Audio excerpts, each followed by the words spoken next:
जय हिंद साथियों, आज के इस क्लास में आप सभी का बहुत बहुत स्वागत है। तो साथियों, बिहार पुलिस सिपाही की नई भर्ती 2025 के लिए आज के इस क्लास में हिस्ट्री और पॉलिटी को मिलाकर टोटल 40 सिलेक्टेड प्रश्नों को कवर करेंगे। बिल्कुल फुल डिस्कशन के साथ क्लास होगा, आपको पढ़कर भी मजा आएगा। आप लोग पूरा क्लास को ध्यान से देखिएगा। हिस्ट्री में आपका कौन कौन सा टॉपिक होगा, तो हिस्ट्री में आपका होगा एंसेंट हिस्ट्री, ठीक है। उसके बाद medieval history, modern history, world history, ये सब होगा हिस्ट्री में। उसके बाद फिर पॉलिटी का कुछ क्वेश्चन होगा। तो चलिए, रात के 8 बज चुके हैं, फटाफट से आप लोग लाइव चैट के साथ जुड़ जाइए। और ये क्लास दोनों के लिए इंपॉर्टेंट होगा, बिहार पुलिस ड्राइवर के लिए और बिहार पुलिस के लिए, दोनों के लिए, ठीक है। तो दोनों इस क्लास को देख सकते हैं। तो साथियों, आज का पहला क्वेश्चन देखिए, गुप्त युग में भूमि राजस्व की दर क्या थी? उपज का चौथा भाग, उपज का छठा भाग, उपज का आठवां भाग, या फिर डी उपज का आधा भाग। चलिए, क्वेश्चन नंबर 1 के लिए आप लोग आंसर बताइए। बहुत ही शानदार क्वेश्चन है। गुप्त युग में भूमि राजस्व की दर क्या थी? तो यहाँ पर इस क्वेश्चन का आंसर हो जाएगा, गुप्त युग में भूमि राजस्व की दर जो थी 1/6 भाग। कितना? 1/6 भाग, यानी कि कुल उपज का छठा भाग गुप्त युग में भूमि राजस्व की दर थी। और साथियों, गुप्त काल का अगर समय पूछे कब से कब तक माना जाता है, तो 320 ईस्वी से लेकर 550 ईस्वी तक ये गुप्त काल का समय माना जाता है। तो इसे भी आप लोग ध्यान रखिएगा। क्वेश्चन नंबर देखिए दूसरा, निम्नलिखित में से कौन सा क्षेत्र अशोक के साम्राज्य में सम्मिलित नहीं है? चलिए, बहुत ही शानदार क्वेश्चन है, बताइए इसका आंसर क्या होगा। निम्नलिखित में से कौन सा क्षेत्र अशोक के साम्राज्य में सम्मिलित नहीं है? तो यहाँ पर इस क्वेश्चन का आंसर हो जाएगा श्रीलंका। क्या हो जाएगा? श्रीलंका। बाकी अफगानिस्तान, बिहार, कलिंग की बात करें तो अफगानिस्तान, बिहार, कलिंग जो है ये अशोक के साम्राज्य में शामिल थे, जबकि श्रीलंका जो है यहाँ उसने केवल बौद्ध धर्म का प्रचार किया था। अच्छा, श्रीलंका में बौद्ध धर्म के प्रचार के लिए अशोक ने किसे भेजा था, ये क्वेश्चन भी पूछा जाता है। तो श्रीलंका में बौद्ध धर्म के प्रचार के लिए अशोक ने अपने पुत्र महेंद्र और पुत्री संघमित्रा को श्रीलंका भेजा था। तो याद रखिएगा, पुत्र का नाम क्या था जो कि श्रीलंका गया था? महेंद्र। और पुत्री का नाम क्या थी? तो याद रखिएगा, संघमित्रा, ठीक है। तो श्रीलंका बौद्ध धर्म के प्रचार के लिए अशोक ने अपने पुत्र महेंद्र और पुत्री संघमित्रा को श्रीलंका भेजा था। तो यहाँ पर आंसर आपका क्या हो जाएगा? C option, Sri Lanka. तीसरा क्वेश्चन देखिए, प्रसिद्ध 10 राजाओं का युद्ध किस नदी के तट पर लड़ा गया था? चलिए, क्वेश्चन नंबर 3 के लिए आप लोग आंसर कीजिए और प्रत्येक स्टूडेंट को नीचे लाइव चैट में अपना अपना आंसर करना है, जिससे कि आप सभी का प्रॉपर तरीका से रिवीजन भी हो सके। तो साथियों, प्रसिद्ध 10 राजाओं का युद्ध जो है, जिसको शॉर्ट में बोला जाता है दशराज युद्ध। अच्छा, दशराज युद्ध का वर्णन कहाँ मिलता है? तो ऋग्वेद का जो 7वां मंडल है, इसे ध्यान रखिएगा। ऋग्वेद के 7वें मंडल में दशराज युद्ध का वर्णन मिलता है। और ये युद्ध किस नदी के तट पर लड़ा गया था? तो परुस्नी नदी के तट पर। और साथियों, परुस्नी नदी का जो वर्तमान में नाम है रावी नदी है, ठीक है। यानी कि रावी नदी को ही उस समय परुस्नी नदी के नाम से जाना जाता था। तो यहाँ पर इस क्वेश्चन का आंसर क्या होगा? परुस्नी नदी। चलिए, क्वेश्चन नंबर देखिए चौथा, ऋग्वेद का कौन सा मंडल पूर्णतः सोम को समर्पित है? चलिए, क्वेश्चन नंबर 4 के लिए आप लोग आंसर कीजिए। और साथियों, जब आपका हिस्ट्री का क्लास स्टार्ट होगा, बिल्कुल इसी प्रकार से फुल डिस्कशन के साथ आपका हिस्ट्री का क्लास चलेगा। चलिए बताइए, ऋग्वेद का कौन सा मंडल पूर्णतः सोम देवता को समर्पित है? तो यहाँ पर इस क्वेश्चन का आंसर हो जाएगा 9वां मंडल, ठीक है। ध्यान रखिएगा, ऋग्वेद का जो 9वां मंडल है वो सोम देवता को समर्पित है, इस बात को ध्यान रखिएगा। यहाँ से क्वेश्चन ध्यान रखिएगा, आपसे पूछा जाता है कि आर्य जो थे, तो आर्यों का मुख्य पेय पदार्थ क्या था? तो याद रखिएगा, सोमरस। सोमरस आर्यों का मुख्य पेय पदार्थ क्या था? तो सोमरस। और सोम देवता का वर्णन किस में मिलता है? तो ऋग्वेद के 9वें मंडल में। 7वें मंडल में अभी हमने आपको बताया दशराज युद्ध का वर्णन मिलता है, जो कि परुष्णी नदी यानी कि रावी नदी के तट पर लड़ा गया था। क्वेश्चन नंबर देखिए 5वां, प्रथम मगध साम्राज्य का उत्कर्ष किस शताब्दी में हुआ था? और जो भी साथी चैनल पर पहली बार आए हैं, आप लोग चैनल को सब्सक्राइब करके और साथ में बेल आइकन को जरूर प्रेस कर लें, ताकि आपसे एक भी क्लास मिस ना हो। तो मगध साम्राज्य का उत्कर्ष किस शताब्दी में हुआ था? तो इसका जो उत्कर्ष है 544 ईस्वी से लेकर, ठीक है, 544 ईसा पूर्व से 412 ईसा पूर्व तक माना जाता है। और किसके काल में हुआ था? तो हर्यक वंश के काल में। किसके काल में? हर्यक वंश के काल में 544 से लेकर 412 ईसा पूर्व में हुआ था। तो इसको हम लोग गिन सकते हैं 6ठी शताब्दी में। यहाँ पर बी ऑप्शन आपका सही जवाब है, 6ठी शताब्दी में। अच्छा, हर्यक वंश की स्थापना किसने किया था? यहाँ से क्वेश्चन बनता है। तो बिंबिसार ने हर्यक वंश की स्थापना किया था। किसने? बिंबिसार ने हर्यक वंश की स्थापना किया था। बिंबिसार के पुत्र कौन हुए? अजातशत्रु। अजातशत्रु बिंबिसार के पुत्र थे। और अजातशत्रु का पुत्र कौन हुआ? उदयन। ठीक है, उदयन ने ही पाटलिपुत्र की स्थापना किया था। तो ये सब क्वेश्चन एग्जाम में पूछा जाता है, इसे ध्यान रखिएगा। क्वेश्चन नंबर देखिए 6, पाटलिपुत्र को किस शासक ने सर्वप्रथम अपनी राजधानी बनाई थी? देखिए, क्वेश्चन से ज़्यादा आपको जो एक्स्ट्रा डिस्कशन करते हैं उस पर आपको ज़्यादा फोकस करना है, क्योंकि यहाँ से आपके एग्जाम में क्वेश्चन डायरेक्ट पूछे जाते हैं। और जो भी एक्स्ट्रा क्वेश्चन बताते हैं इसका पूरा प्रॉपर तरीका से लिखा हुआ आपको नोट्स मिल जाएगा। कहाँ पर मिलेगा आगे आपको बताएंगे। तो देखिए यहाँ पर इस क्वेश्चन का आंसर क्या होगा? अभी हमने आपको बताया पाटलिपुत्र की स्थापना किसने किया था? तो उदयन ने पाटलिपुत्र की स्थापना किया था।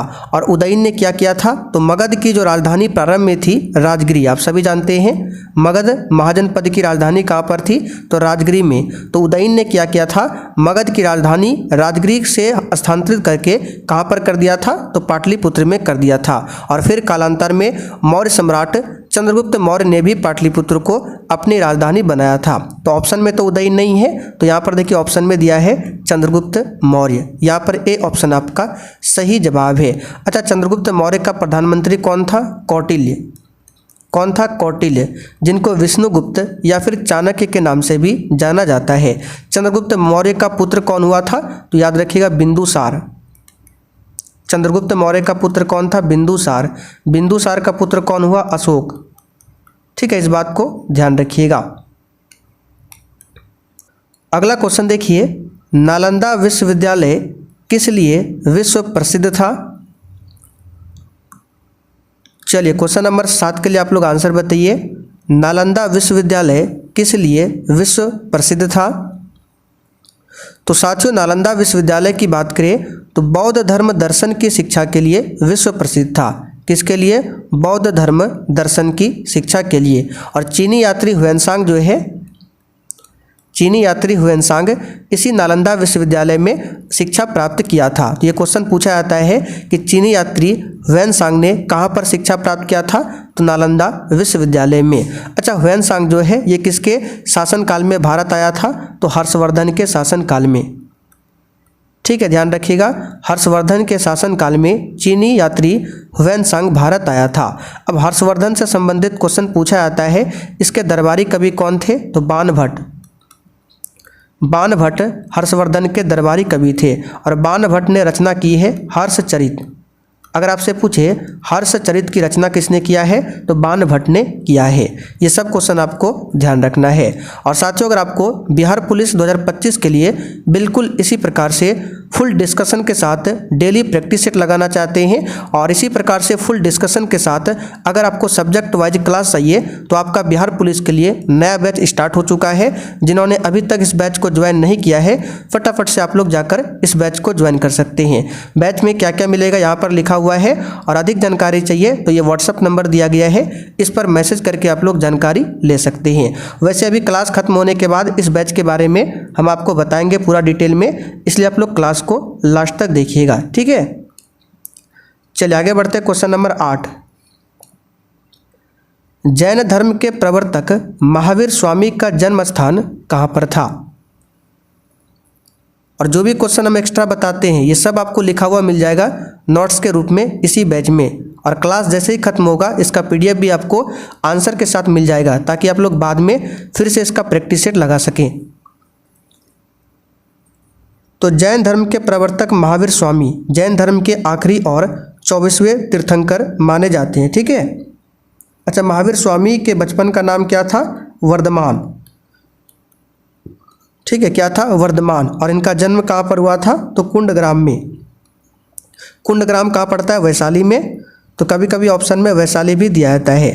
तो महावीर स्वामी का जन्म हुआ था वैशाली के कुंडग्राम में, और मृत्यु कहाँ पर हुई थी? पावापुरी में। ये सब नॉर्मल क्वेश्चन है, छोटा छोटा क्वेश्चन है, इसे ध्यान रखिएगा।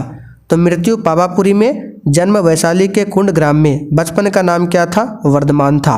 तो इस क्वेश्चन का आंसर है C option.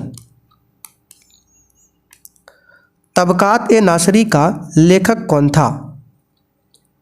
Subject wise class में ज्योग्राफी में 5 से 6 क्लास हुआ है, पॉलिटी में लगभग आपका 4 क्लास हुआ है, और साइंस में लगभग 17 क्लास हुआ है। तो आपके पास अभी भी समय है, फटाफट से जाकर ज्वाइन कर सकते हैं, नहीं तो फिर आपका हिस्ट्री का क्लास स्टार्ट होगा, फिर स्पेशल बिहार, ठीक है, स्पेशल बिहार जीके का भी क्लास स्टार्ट होगा, तो वो सब आपका छूट जाएगा। तो तबकात ए नासरी के लेखक कौन था? इसका आंसर हो जाएगा मिनहाज उस सिराज। कौन था? मिनहाज उस सिराज। अच्छा, मिनहाज उस सिराज की बात करें तो इसको संरक्षण किसने दिया था? तो इल्तुतमिश ने इसको संरक्षण दिया था। क्वेश्चन देखिए 10, अलाई दरवाज़ा का निर्माण किस सुल्तान ने करवाया था? और आज से पहले अगर आपका कोई भी क्लास छूटा हुआ है तो वो सब क्लास आपको उसी बैच में मिल जाएगा। क्लास का पीडीएफ, नोट्स, क्वेश्चन बैंक, ये सब आपको वहाँ पर मिल जाएगा। तो साथियों, अलाई दरवाज़ा की बात करें तो यहाँ से सबसे पहले क्वेश्चन बनता है, इसमें किसका प्रयोग हुआ है? तो इसमें लाल बलुआ पत्थर का प्रयोग हुआ है अलाई दरवाज़ा में। कौन सा पत्थर? लाल बलुआ पत्थर। और अलाउद्दीन खिलजी ने दिल्ली में कुव्वत उल इस्लाम मस्जिद के प्रवेश द्वार के रूप में इसका निर्माण करवाया था। किसके प्रवेश द्वार के रूप में? कुव्वत उल इस्लाम मस्जिद के रूप में। ठीक है, तो इसका निर्माण किसने करवाया था? अलाउद्दीन खिलजी। यहाँ पर सी ऑप्शन आपका सही जवाब है, ध्यान रखिएगा। अलाउद्दीन खिलजी ने ही घोड़ा दागने की प्रथा को शुरुआत किया था, और बाजार नियंत्रण प्रणाली को भी अलाउद्दीन खिलजी ने ही लागू किया था।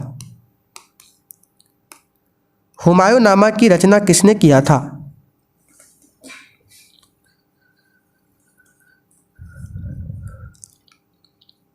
तो हुमायूंनामा की रचना किया था गुलबदन बेगम ने। अब गुलबदन बेगम की बात करें, ये कौन थी? तो गुलबदन बेगम जो है हुमायूं की बहन थी। कौन थी? हुमायूं की बहन। और अकबर के कहने पर उसने फारसी भाषा में हुमायूंनामा की रचना किया था। ठीक है, किस भाषा में? फारसी भाषा में। दिल्ली के लाल किले का निर्माण किसने करवाया था? एक भी क्वेश्चन को छोड़ना नहीं है, और साथियों आप लोग डेली क्लास को अटेंड कीजिए।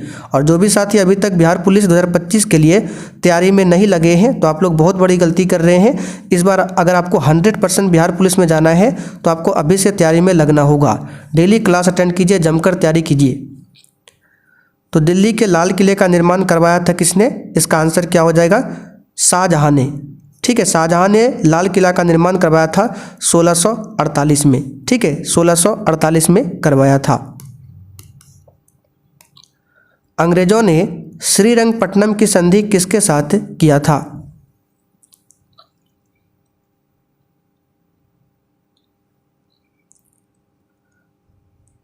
तो ये तो सिंपल सा क्वेश्चन है।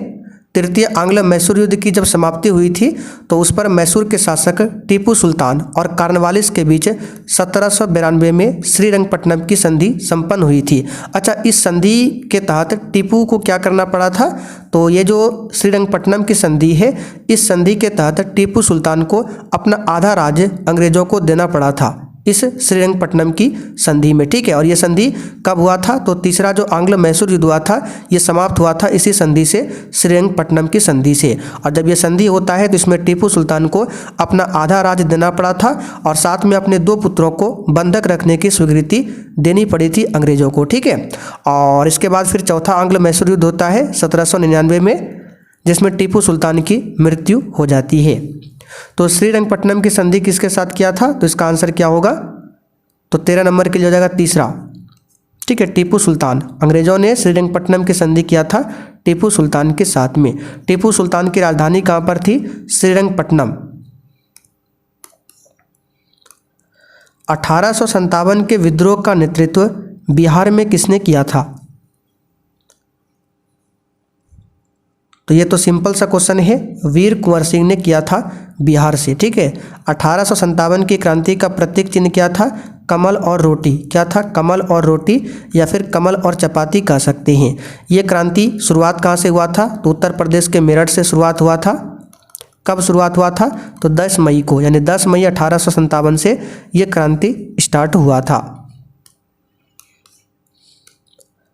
भारतीय राष्ट्रीय कांग्रेस का प्रथम अधिवेशन कहाँ पर हुआ था? तो इसके बारे में प्रैक्टिस सेट क्लास में कई बार बता चुके हैं। ये बम्बई में हुआ था 1885 में। और प्रथम अधिवेशन की अध्यक्षता किसने किया था? तो WC बनर्जी, यानी कि व्योमेश चंद्र बनर्जी ने किया था। अच्छा, भारतीय राष्ट्रीय कांग्रेस की स्थापना किसने किया था? A.O. ह्यूम ने किया था। और A.O. ह्यूम को हर्मिट ऑफ शिमला भी बोला जाता है। 1905 में बंगाल विभाजन किस वायसराय ने किया था?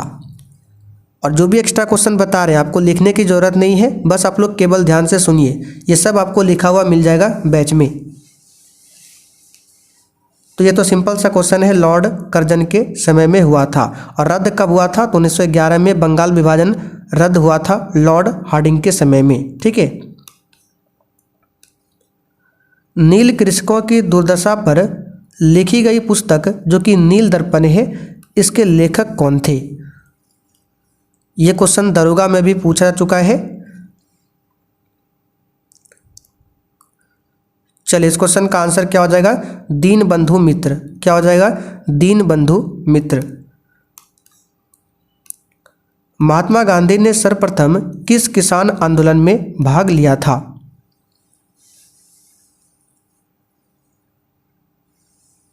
तो आप सभी जानते हैं कि महात्मा गांधी जी 9 जनवरी, ठीक है, 9 जनवरी 1915 को दक्षिण अफ्रीका से भारत लौटे थे और 1917 में एक आंदोलन हुआ था, चंपारण आंदोलन, ठीक है। तो यहाँ पर आंसर क्या हो जाएगा? B option. वर्ष 1917 में चंपारण आंदोलन हुआ था, जिसको किसान आंदोलन भी बोला जाता है। और इस आंदोलन का नेतृत्व किसने किया था? महात्मा गांधी ने किया था। अच्छा, इस चंपारण सत्याग्रह का संबंध किससे था? तो नील की खेती करने वाले किसानों की समस्या से। तो ये भी क्वेश्चन आता है, ध्यान रखिएगा। बारदोली सत्याग्रह का नेतृत्व किसने किया था? सरदार वल्लभ भाई पटेल ने। कब? 1928 में। भारतीय राजनीति में 1947 के बाद किस महिला ने सर्वाधिक योगदान दिया था?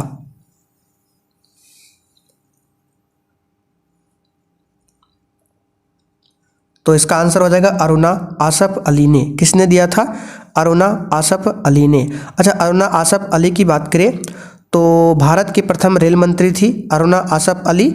और यहाँ पे देखिए, राबड़ी देवी की बात करें तो बिहार की प्रथम महिला मुख्यमंत्री थी। अच्छा, बिहार के प्रथम दलित मुख्यमंत्री कौन थे? ये सब क्वेश्चन आता है। बिहार के प्रथम राज्यपाल कौन थे? स्वतंत्रता के पश्चात बिहार के प्रथम राज्यपाल कौन थे? ये सब क्वेश्चन हमने नोट्स में लिख कर दे दिया है, जो पीछे हमने आपको बताया। भारतीय राष्ट्रीय कांग्रेस की स्थापना किसने किया था? तो ये तो बता चुके अभी, A.O. ह्यूम। इसको हर्मिट ऑफ शिमला कहा जाता है।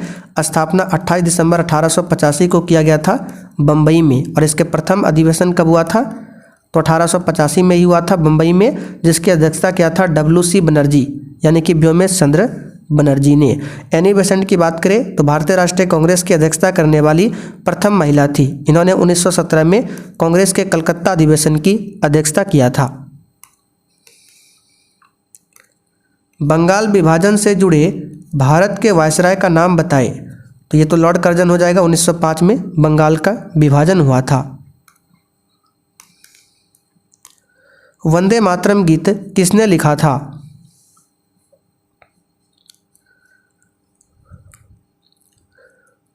तो संस्कृत और बांग्ला भाषा में इस गीत की रचना बंकिम चंद्र चटर्जी ने किया था। बंकिम चंद्र चटर्जी ने। और बंकिम चंद्र चटर्जी का उपन्यास था आनंद मठ। ठीक है, ये किसका उपन्यास था? बंकिम चंद्र चटर्जी। तो इस आनंद मठ में इस गीत का रूपांकन किया गया है। किस गीत का? तो वंदे मातरम गीत कहाँ से लिया गया है? तो आनंद मठ उपन्यास से लिया गया है। और वंदे मातरम जो है भारत का राष्ट्रीय गीत है, राष्ट्रीय गान नहीं है, राष्ट्रीय गीत है। राष्ट्रीय गान पूछे तो जनगण मन। पूर्ण स्वराज का प्रस्ताव लाहौर कांग्रेस में पारित किया गया था वर्ष? सिंपल सा क्वेश्चन है, 1929 में किया था, जो कि लाहौर अधिवेशन हुआ था और इसकी अध्यक्षता किया था पंडित जवाहरलाल नेहरू ने। इस बात को ध्यान रखिएगा। ठीक है, रावी नदी के तट पर यह पारित किया गया था। हिंदुस्तान सोशलिस्ट रिपब्लिकन आर्मी के संस्थापक नेताओं में से कौन थे? तो ये हम आपको बता चुके हैं, भगत सिंह। कौन आ जाएगा? बी ऑप्शन यहाँ पर, Bhagat Singh. Hindustan socialist republican association जो है एक क्रांतिकारी संगठन के रूप में जाना जाता था। स्वराज मेरा जन्मसिद्ध अधिकार है और मैं इसे लेकर रहूंगा, यह वक्तव्य किससे संबंधित है? और रात 8 बजे की क्लास में जो अभी आप लोग कर रहे हैं, बहुत जल्द इसमें मैथ के क्वेश्चन को भी ऐड करेंगे। तो इसमें आपका history, polity, economics, science, math, Hindi, व्याकरण सब होगा। ठीक है, तो ये कहा था बाल गंगाधर तिलक ने। यहाँ पर सी ऑप्शन आपका सही जवाब है। बाल गंगाधर तिलक की बात करें तो इन्होंने ही सबसे पहले भारत में पूर्ण स्वराज की मांग उठाई थी। ठीक है, इस बाल गंगाधर तिलक को लोकमान्य की उपाधि भी दी गई है। बाल गंगाधर तिलक को राष्ट्रवाद का पिता भी कहा जाता है। जो भी बता रहे ध्यान से सुनिएगा, राष्ट्रवाद का पिता किसे कहा जाता है? बाल गंगाधर तिलक को। अच्छा, बाल गंगाधर तिलक को भारतीय अशांति का जनक किसने कहा था? तो एक अंग्रेज व्यक्ति थे, वेलेंटाइन सिरोल। किसने कहा था?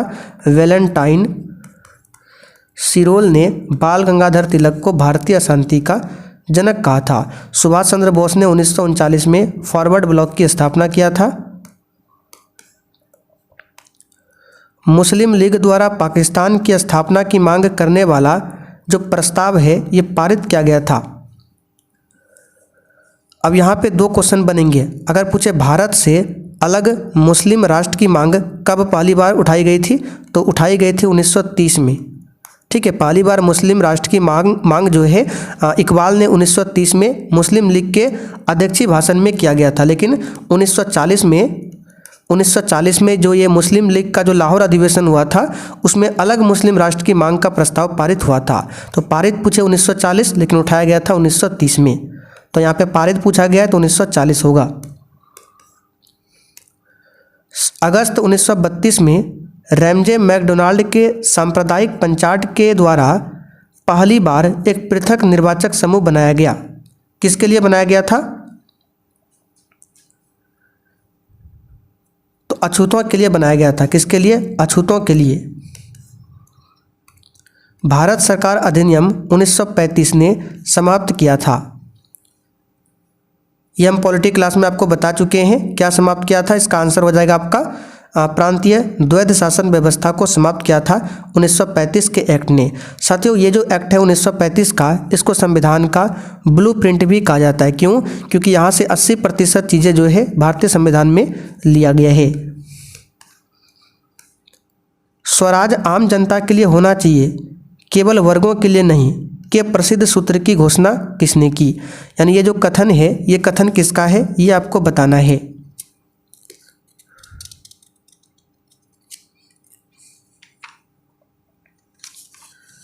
तो यहाँ पर इस क्वेश्चन का आंसर हो जाएगा C.R. दास, यानी चित्तरंजन दास। ए ऑप्शन आपका सही जवाब है। C.R. दास को देश बंधु के नाम से भी पुकारा जाता है।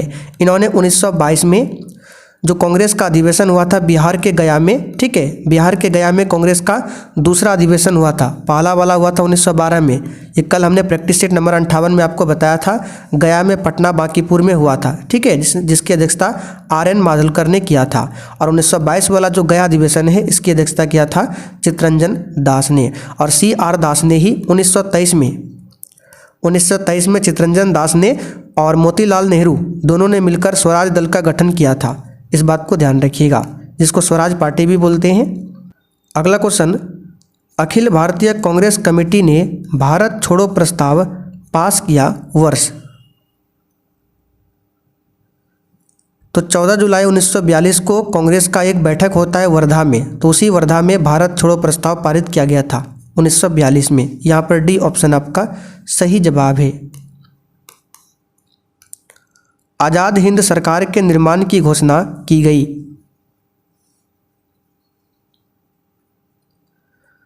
तो आज़ाद हिंद सरकार के निर्माण की घोषणा जो है ये किया गया था 21 अक्टूबर 1943 को। कहाँ पर किया गया था? सिंगापुर में। 21 अक्टूबर 1943 को सिंगापुर में अस्थायी भारत सरकार यानी कि आज़ाद हिंद सरकार की स्थापना की गई थी।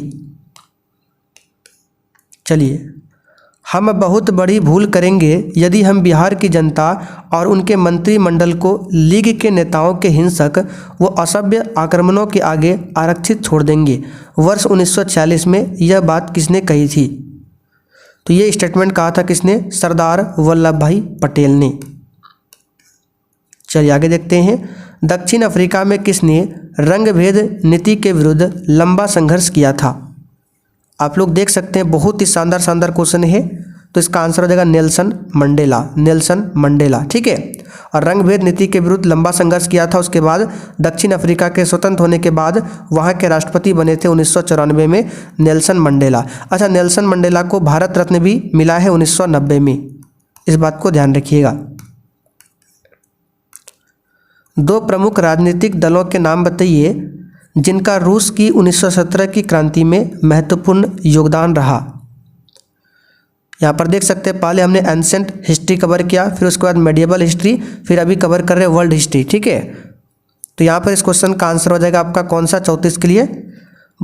बोल्शेविक और मेंडेलिस्विक पार्टियाँ। डी ऑप्शन यहाँ पर आपका सही है। इजराइल देश का निर्माण किसने किया था? तो आंसर इसका क्या हो जाएगा? इजराइल देश का निर्माण किसने किया था? ऑप्शन को देखिए सही से। तो इजराइल देश का निर्माण यहूदियों ने किया था, और यहूदी को ज्यूज भी बोला जाता है। क्या बोला जाता है? ज्यूज। तो याद रखिएगा, ज्यूजों ने किया था या फिर यहूदियों ने किया था। अच्छा, इजराइल देश की जो राजधानी है कहाँ पर है? जेरूशलेम या फिर यरूशलेम इजराइल देश की राजधानी है। लोकसभा का पहला आम चुनाव कब लड़ा गया था? तो 1951-52 में हुआ था। देखिए बी ऑप्शन में दिया है 1952 में, ठीक है, 1952 में दिया हुआ है। अच्छा, भारत में संसद जो अस्तित्व में आया था वो कब आया था? 26 जनवरी 1950, जिस दिन संविधान लागू हुआ था उसी दिन, ठीक है, जिस दिन संविधान लागू हुआ था 26 जनवरी 1950, उसी दिन भारत में संसद भी अस्तित्व में आया था। भारतीय संविधान में है, तो जिस समय भारतीय संविधान बना था उस समय 395 अनुच्छेद था, ठीक है, 8 अनुसूचियाँ थी। लेकिन वर्तमान में अब आर्टिकल की संख्या जो है ये लगभग 448 है, लगभग में बोल रहे हैं, तो ये 400 से अधिक है, लेकिन मूल रूप से 395 है। और अनुसूचियाँ कितनी थी वर्तमान में? 8 नहीं, मूल में कितनी थी? 8, वर्तमान में 12 अनुसूचियाँ है। और कौन कौन सा है वो सब पॉलिटी क्लास में हम डिस्कशन कर चुके हैं। भारतीय संविधान की प्रस्तावना में भारत को किस वर्ष में घोषित किया गया है? तो अगर आप लोग प्रस्तावना को देखेंगे उसमें भारत को घोषित किया गया है एक प्रभुत्व संपन्न समाजवादी धर्मनिरपेक्ष प्रजातांत्रिक गणराज्य के रूप में। निम्नलिखित में से कौन सा मूलभूत अधिकार नहीं है? तो आज ही हमने पॉलिटी क्लास में आपको पढ़ाया था 6 मौलिक अधिकार है, ठीक है, पहले 7 था। कौन सा मौलिक अधिकार हटा है? तो संपत्ति का मौलिक अधिकार। अब ये मौलिक अधिकार नहीं है, अब इसे कानूनी अधिकार बना दिया गया है और आर्टिकल नंबर 300A में रख दिया गया है। तो अब ये मौलिक अधिकार में नहीं आता है, बाकी ये सभी जो है मौलिक अधिकार है। भारतीय संविधान में संशोधन का प्रावधान किस आर्टिकल में है? तो ये अनुच्छेद 368 में है, ये बता चुके हैं, भाग नंबर 20 में है और ये प्रक्रिया दक्षिण अफ्रीका के संविधान से लिया गया है। तो साथियों आज का सेट आपका यहीं पर कंप्लीट होता है। अब जिनको भी बिहार पुलिस के बैच के बारे में डिटेल में जानना है आप लोग वीडियो में बने रहिए, और जिनको पता है अब आप लोग छोड़कर जा सकते हैं। चलिए तो यहाँ पर देख सकते हैं ये आपका कोर्स। तो सबसे पहले इसको ज्वाइन कैसे करना है आइए आपको बता देते हैं। तो आपको कुछ नहीं करना है, प्ले स्टोर पर चले जाना है और सर्च करना है सक्सेस वर्ल्ड MCQ, जो हमारे चैनल का नाम है उसी नाम से आपको मिल जाएगा इस प्रकार से लोगो। इसका लिंक भी डिस्क्रिप्शन बॉक्स में दे दूंगा। और जैसे ही डाउनलोड करके अब अपने मोबाइल में मोबाइल नंबर डाल के क्या करना है, ओपन कर लेना है। तो ओपन करने के बाद आपको इस प्रकार से इंटरफेस शो होगा। तो यहाँ पर क्लिक करना है ऑल कोर्स पर। उसके बाद इस प्रकार से कुछ इंटरफेस शो होगा। तो ऊपर वाला आपका बिहार पुलिस का है, नीचे वाला ड्राइवर का। तो ऊपर वाला यहाँ पर बाय नाउ पर क्लिक करके आप लोग इस बैच को ले सकते हैं। तो जैसे ही बैच को परचेज करेंगे तो बैच में आपको क्या मिलेगा, तो डेली जो क्लास होगा, ठीक है, उसका PDF आपको आंसर के साथ मिल जाएगा। Subject wise class full discussion के साथ मिल जाएगा, उसका भी PDF मिलेगा। तीसरा नंबर पे शॉर्ट नोट्स मिल जाएगा। इसमें छोटा छोटा सब्जेक्ट वाइज नोट्स होता है जो आपके एग्जाम में डायरेक्ट क्वेश्चन पूछे आते हैं, ये सबसे ज़्यादा इंपॉर्टेंट है आपके लिए। फिर बूस्टर नोट्स में आपको क्या मिलेगा, तो जो भी क्लास में अभी हमने डिस्कशन किया वो सब एक्स्ट्रा क्वेश्चन हम आपको डेली नोट्स तैयार करके देते हैं। टोटल 30 नोट्स अपलोड कर चुके हैं, ठीक है। जब आप लोग बैच को परचेज करेंगे तो ये सब आपको मिल जाएगा। जो भी क्लास आपका छूटा हुआ है वो क्लास भी आपको मिल जाएगा। पिछले 12-13 साल का बिहार पुलिस का क्वेश्चन बैंक मिल जाएगा 1 लाइनर फॉर्म में। और साथ ही इसमें एक स्पेशल सेक्शन को ऐड किए हैं, स्पेशल बिहार GK। तो बिहार GK का भी नोट्स मिल जाएगा आपको 1 लाइनर फॉर्म में। और भी बहुत सारा चीज़ है, जब आप लोग बैच को लेंगे तो वहाँ पर आपको मिल जाएगा। तो ये बैच मात्र अभी 139 में मिल रहा है, इसलिए आप लोग देरी मत कीजिए। ऑलरेडी बहुत सारे बच्चों ने ले रखा है। और भी कुछ जानकारी चाहिए तो ये WhatsApp नंबर है, इस पर मैसेज करके आप लोग जानकारी ले सकते हैं।